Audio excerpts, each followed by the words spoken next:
was requested to do polygraphs on a case by Private Investigator J. Ryan.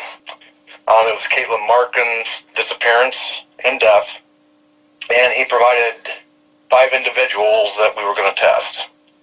First being Ashley Griggs, a Heather Hatney, Mary Holloran, Matthew Rokamp, Ryan Isaacs, and as far as results with her test, deception indicated.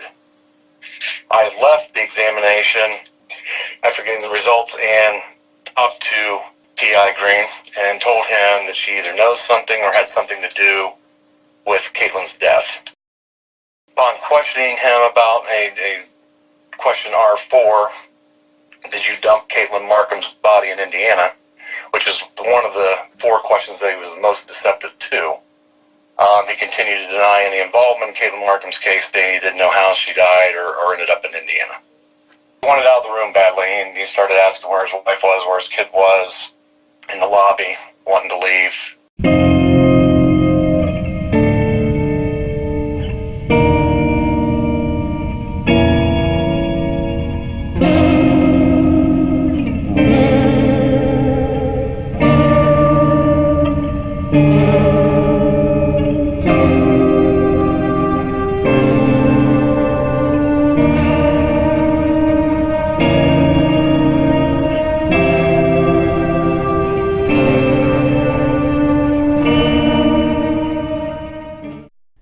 Yes, today is the day that you will find out who failed their polygraphs and what kind of response did the Fairfield Police Department give to this revelation that 2 inner circle friends failed polygraphs. But first, I want to speak to you real quick about rating and reviewing on iTunes. It is very important that this podcast gets good ratings and reviews. And with the exception of 1 review, I believe, the podcast has received 22 5-star and 5 4-star with that 1 1-star. So altogether, the podcast has 28 ratings and 19 reviews. The related podcasts to Gone at 21 have that or less. It is going on 2 months that this podcast has been in existence, and I'm looking to have 75 good ratings and reviews after this episode. This will help the podcast significantly. The amount of reviews are just a fraction of the almost 24,000 downloads the podcast currently has. Of course, the number of downloads is growing by basically the second, but more downloads and listeners are needed. My request to you, the listener, is to rate and review after you finish listening to this episode of Gone at 21. Of course, that's only if they are good reviews. So, I guess I'm challenging you to top 75 reviews by Monday, the 6th of March. That's 3 days, folks. Please help the podcast out and rate and review so Gone at 21 can get the exposure it needs to go on to the next level. Thanks for listening. Before we dive into the polygraphs, I want to take you back after Ryan and Heather's interview in Ohio, and before the interview with John Carter. I contacted Rebecca Irvin of the Fairfield Police Department. Detective Irvin was assigned to Katelyn's case. I introduced myself and gave her the courtesy of letting her know I was in town and who I was consulting with. I also told her who I intended to interview and polygraph while I was in town. She answered a few questions for me, and right off the bat, I felt she was going to be more helpful than hurtful. But that was just the first phone conversation. Now, let's dive into those polygraphs.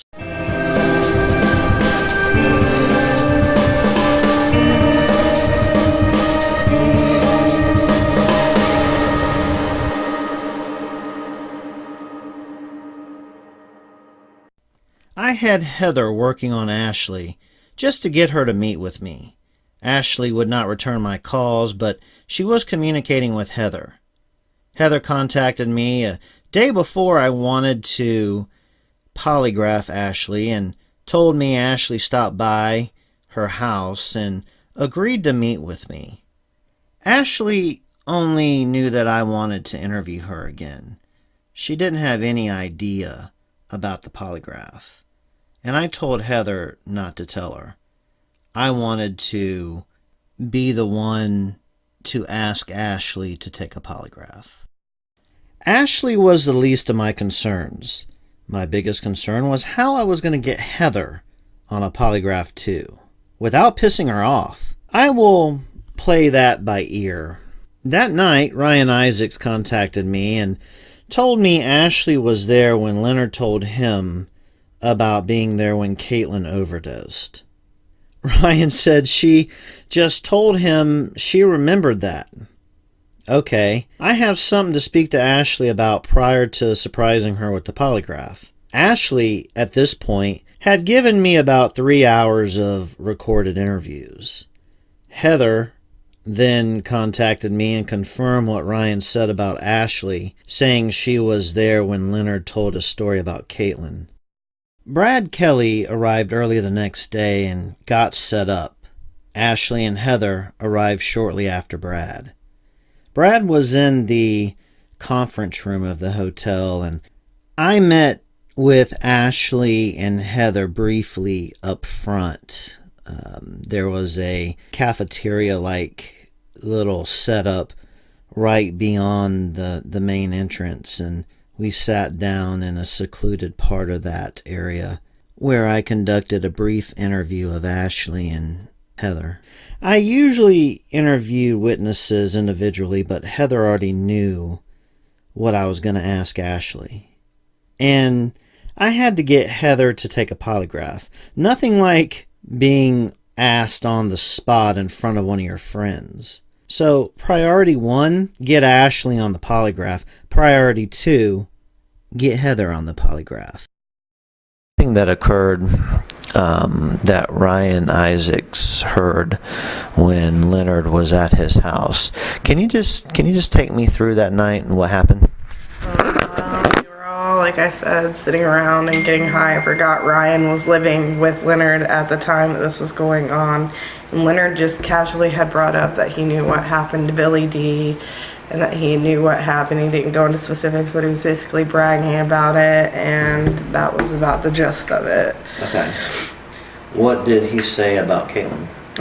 Just that he knew Katelyn, that he'd been questioned for her too. Like, he didn't know her, but he knew of her, and that he was basically bragging he had been questioned about both Billy and Katelyn. Okay. But when you were with Ryan, he told Ryan something, and you said that you were there when he said it. Yeah. What was it?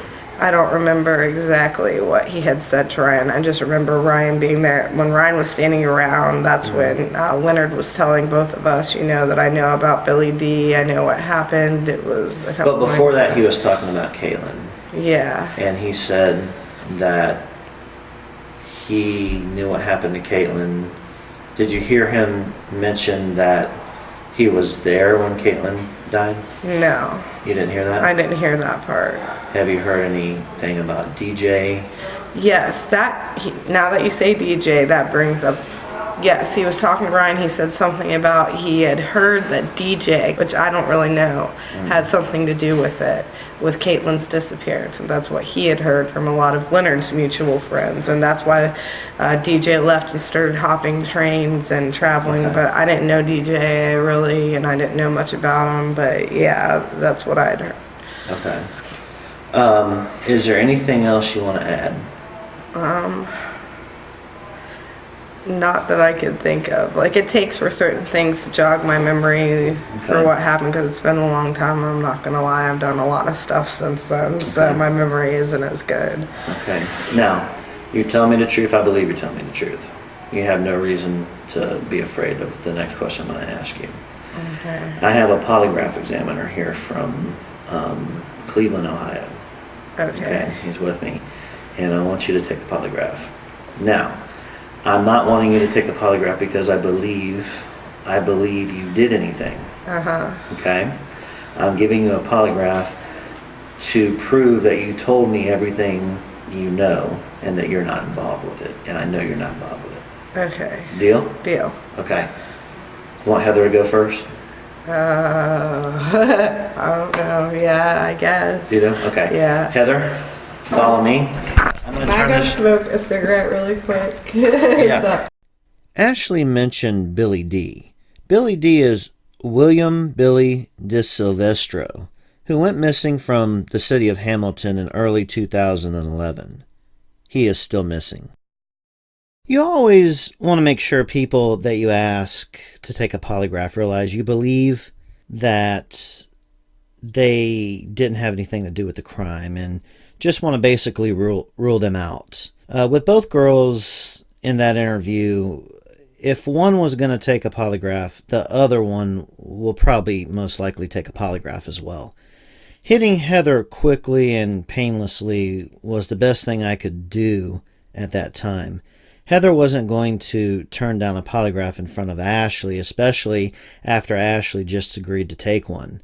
Ashley ended up taking the polygraph first, then Heather, because Heather asked to speak with me. While Ashley was in the conference room taking a polygraph, Heather confronted me about her taking the polygraph. I played it off and said, "We are only gonna ask a few questions, and Ashley was nervous and needed your support, and this is the best support you can give her." I didn't tell her the few questions we were gonna ask was gonna take about 2 hours. Ashley and Heather had about the same amount of questions to answer, but there were also qualifying questions with the questions that I wanted answered. I'm going to tell you, I didn't think either Ashley nor Heather would fail the polygraph. So, without further ado, let's hear how that first polygraph turned out. She was given a polygraph exam on February 22nd, 2015 in the Forest Park area, which is in Ohio. The questions that were asked of Ashley were about the disappearance of Katelyn. We asked her 5 different questions, from if she knew what happened to Katelyn the night she disappeared, if she knew who was there the night she disappeared, and whether she was being honest about Katelyn's disappearance and death. As far as her results, the results were no deception indicated on Ashley. Great. So Ashley passed the polygraph. Now it was Heather's turn. I then was requested on the same day, on February 22nd, 2015, to test a Heather Hatney. Hatney submitted to the polygraph exam, and she was asked the following questions. First question was, do you know what happened to Katelyn the night she disappeared? She answered no. Do you know who was there when Katelyn disappeared? She answered no. Have you been totally honest about what you know about Katelyn's disappearance and death? She said no. And the final question was, did you hear Ashley Riggs say she was there and heard the conversation between Leonard and Ryan about Katelyn O'Dean or following out? She answered no. That question was relevant for, and as far as results with her test, deception indicated. I left the examination after getting the results and talked to P.I. Green and told him that she either knows something or had something to do with Katelyn's death. She failed that polygraph pretty bad, didn't she, Brad? Yeah, it was a high deception indicated.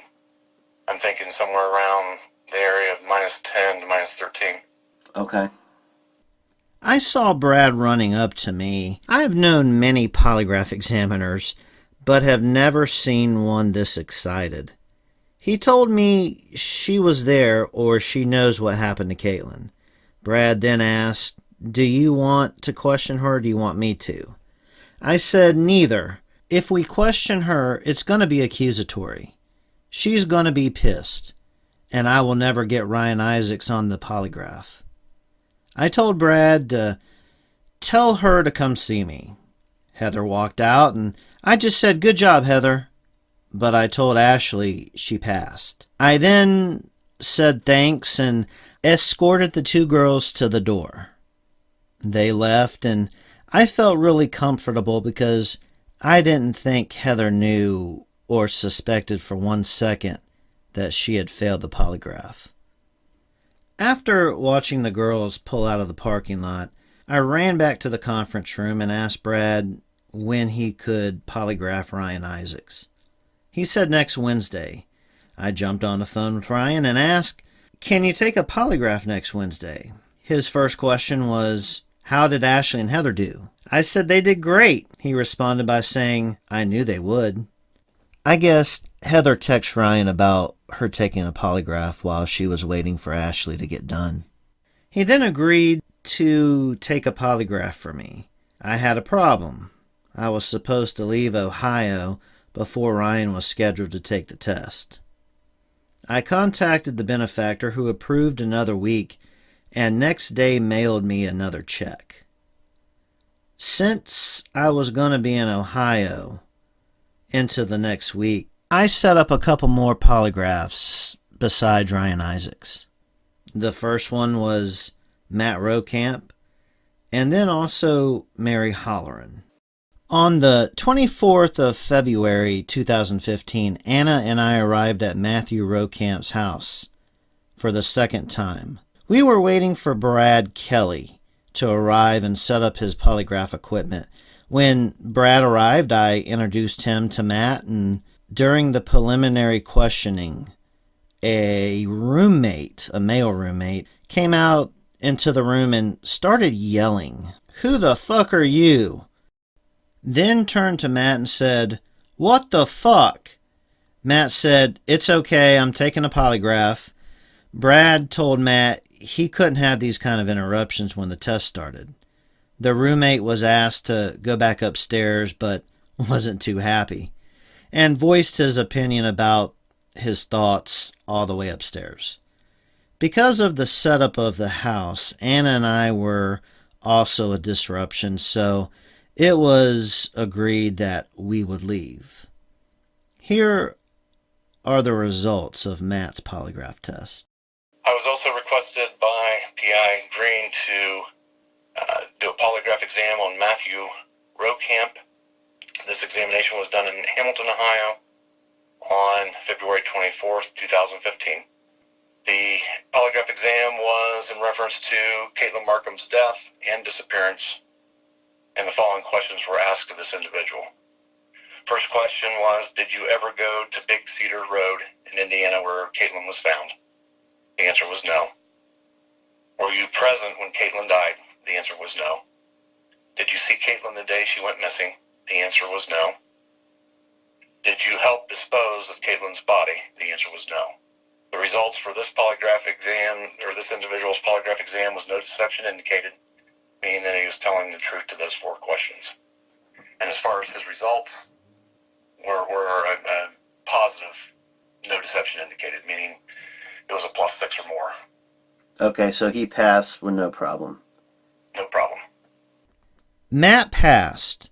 He even passed the question about him being in Cedar Grove, Indiana. You know, that Tammy was presenting to me as truth. He answered no. He was not there, and the polygraph machine didn't show deception. One more polygraph took place that day. Mary Holloran. She arrived at my hotel conference room early afternoon, late morning, where Brad Kelly was already set up. Mary took the polygraph, and here are the questions, answers, and results of that test.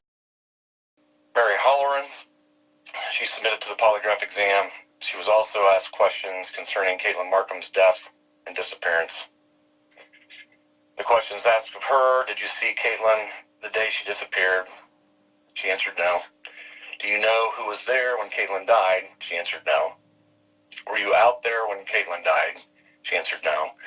Do you know how Katelyn's body got to Indiana? She answered no. Her results of the polygraph exam were no deception indicated, meaning she's telling the truth.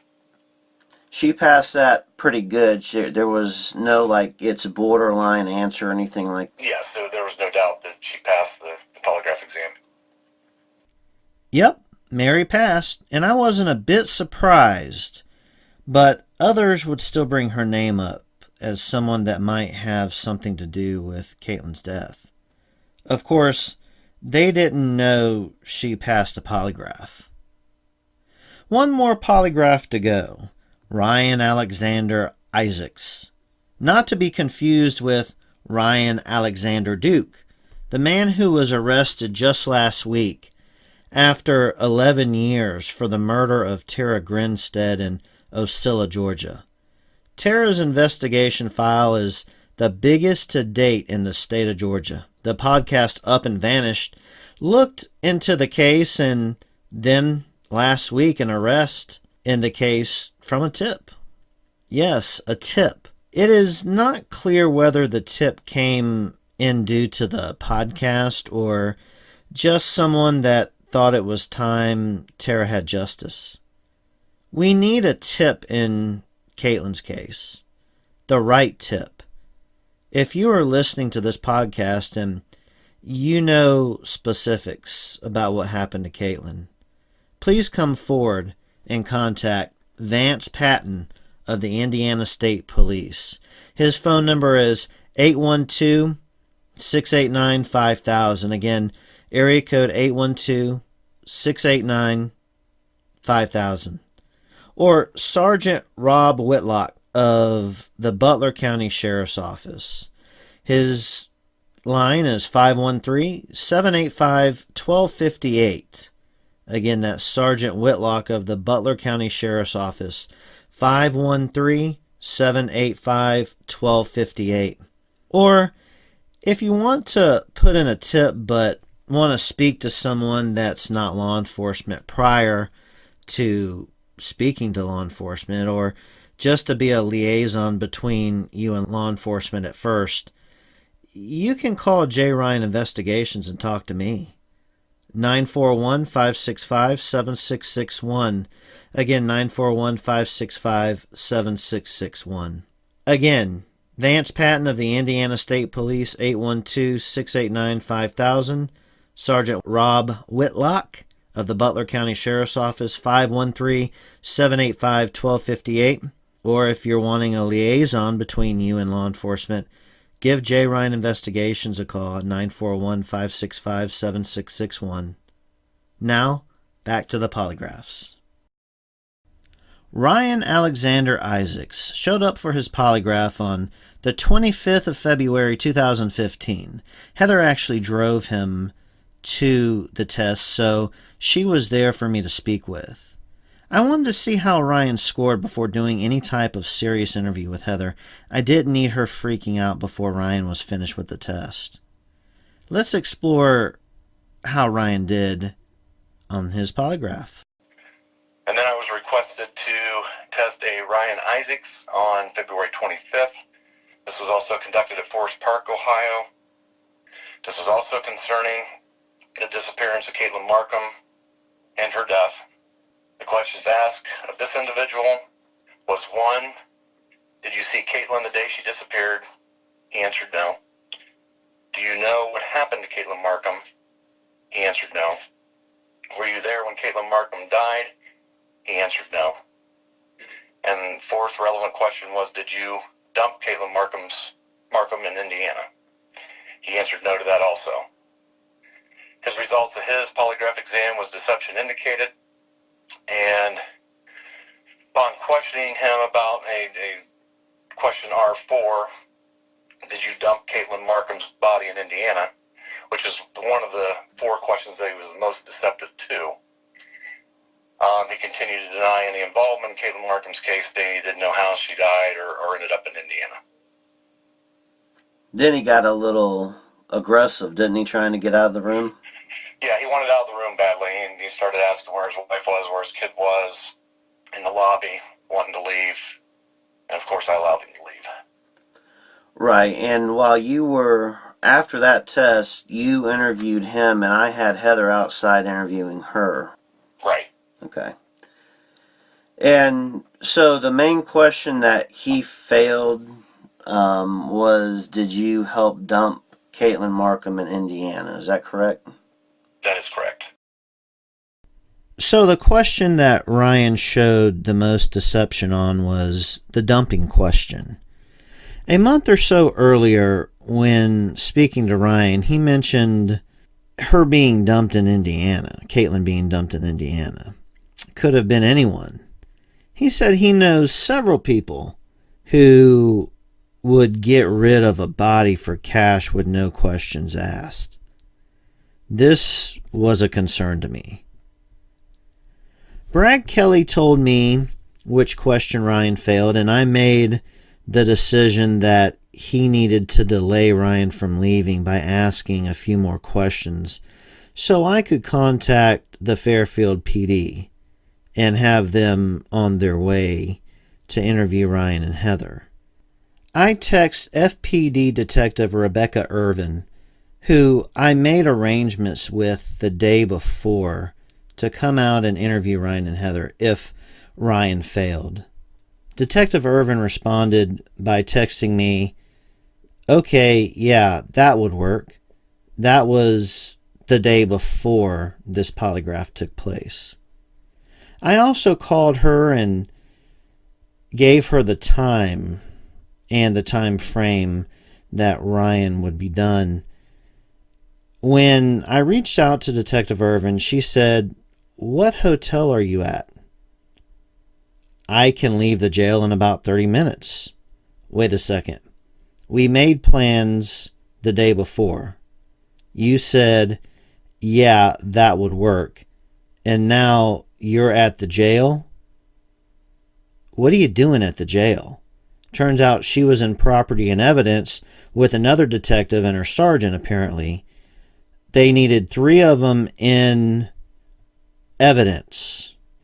She couldn't put stuff up and haul butt down there for a murder case. She was stuck in evidence with 2 other people that could have done the job as she left the evidence room and responded to the hotel where Heather and Ryan would be for her to interview.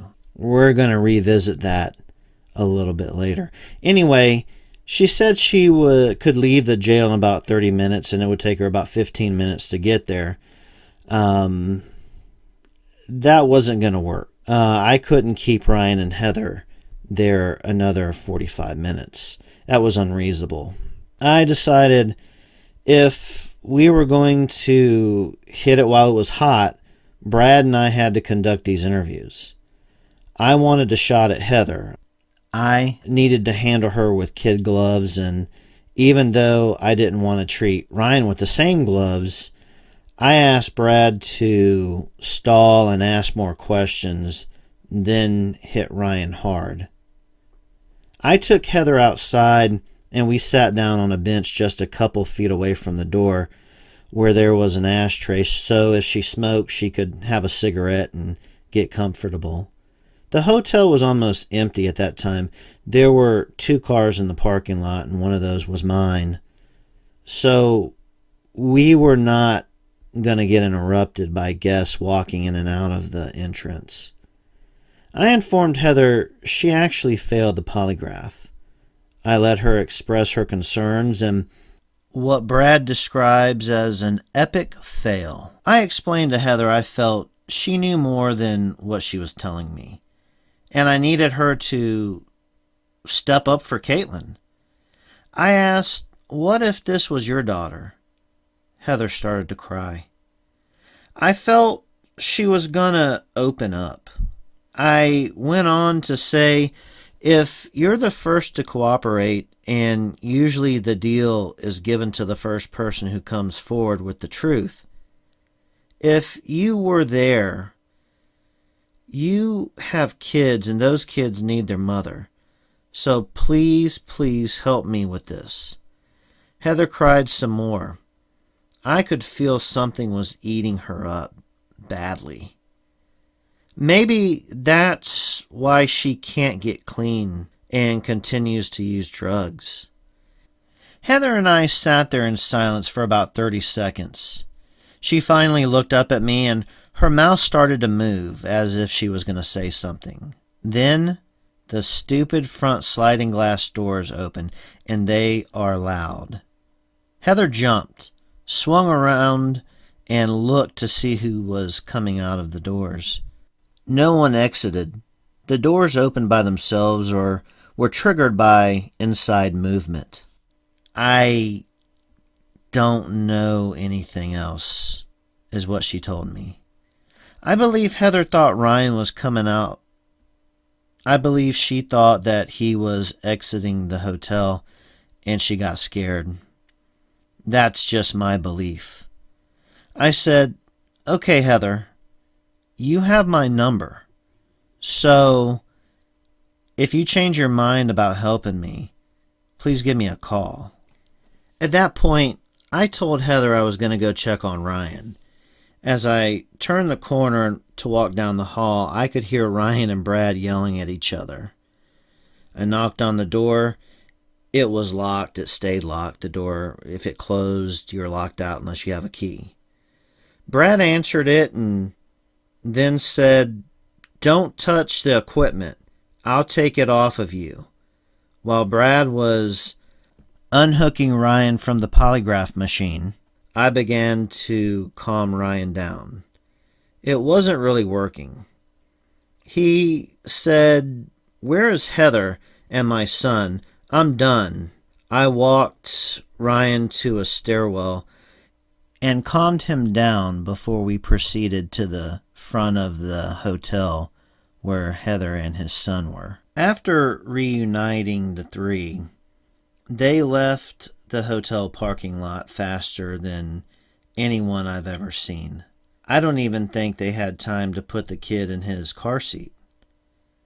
They were gone. Anna and I said our goodbyes to Brad and left to go get some lunch. We were supposed to be leaving Ohio the next day, but weather would keep us an extra day.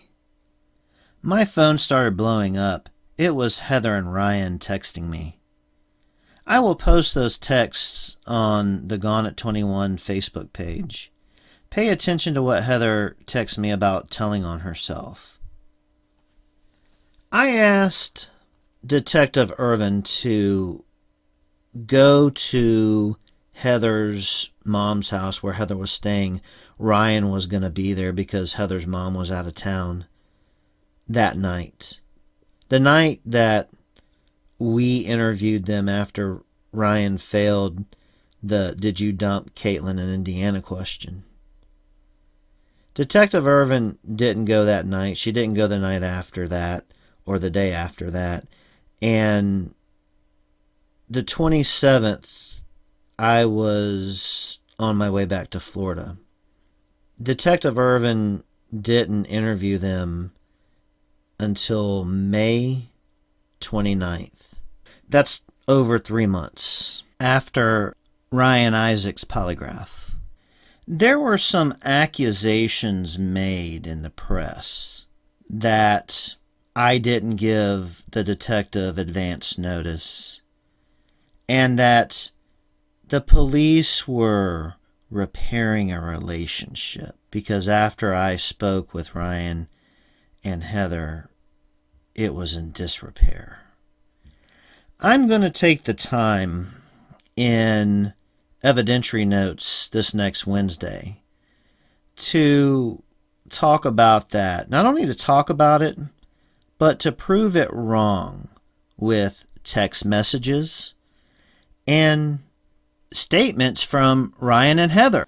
So be sure to join me next Wednesday, March 8th, for evidentiary notes. Episode 4 of the investigation will be coming out March 17th. Please accept my challenge and rate and review on iTunes.